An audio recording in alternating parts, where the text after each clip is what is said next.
आपण स्वीकृत सदस्यपदी निवड झाली, काय प्रतिक्रिया?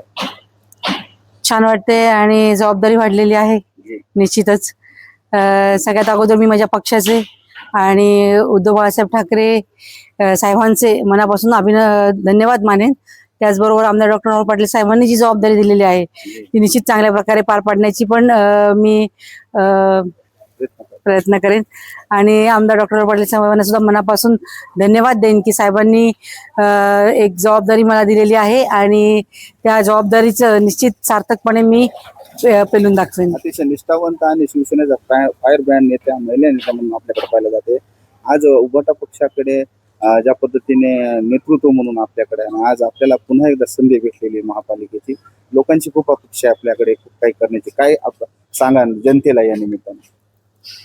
एकच हे करेन की जसं यापूर्वी सभागृहात लढत होते की नागरिकांचे सामान्य प्रश्न होते, मूलभूत प्रश्न, रस्ते असेल, नाले असेल, स्वच्छता असेल, पाणी असेल, लोकांना एवढ्याच अपेक्षा आहेत आणि निश्चित त्या अपेक्षांना पूर्णपणे उतरण्याचा प्रयत्न करणार आहोत.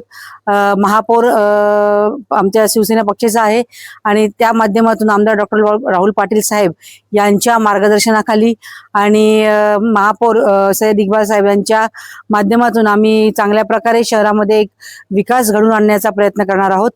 निश्चित की शहरामध्ये खूप समस्या आहेत, त्या एकदम काही कमी होणार नाहीत, पण टप्प्याटप्प्यामध्ये शहरामध्ये चांगल्या प्रकारचा विकास आणि स्वच्छ आणि सुंदर शहर करण्याचा प्रयत्न या माध्यमातून मी तर नक्की करेन. बराच काही लोकांचा विरोध पण झाला, विरोधकांना काय उत्तर द्याल? उत्तर काय द्यायचं? काल उत्तर त्यांना कालच मिळालं ना, कारण त्यांनी जो काही विरोध दर्शवला होता तो निष्फळ होता. कारण निश्चित की जे अधिनियमानुसार आपण बघितले तर फक्त सभागृहाची कोरम संख्या नगरसेवक 23 असायला पाहिजे होते. त्यामध्ये गटनेता असावा किंवा नसावा असं काही त्यामध्ये नमूद नव्हतं. त्याही नंतरच पुढे की फक्त पक्षाचे 23 नगरसेवक असावेत असंही काही नव्हतं, पूर्ण सभागृहाचे 23 नगरसेवक असावेत असं त्यामध्ये असतं. आणि तो विषय फॉर्म भरल्यानंतर फॉर्म माझा वैध ठरलेला होता.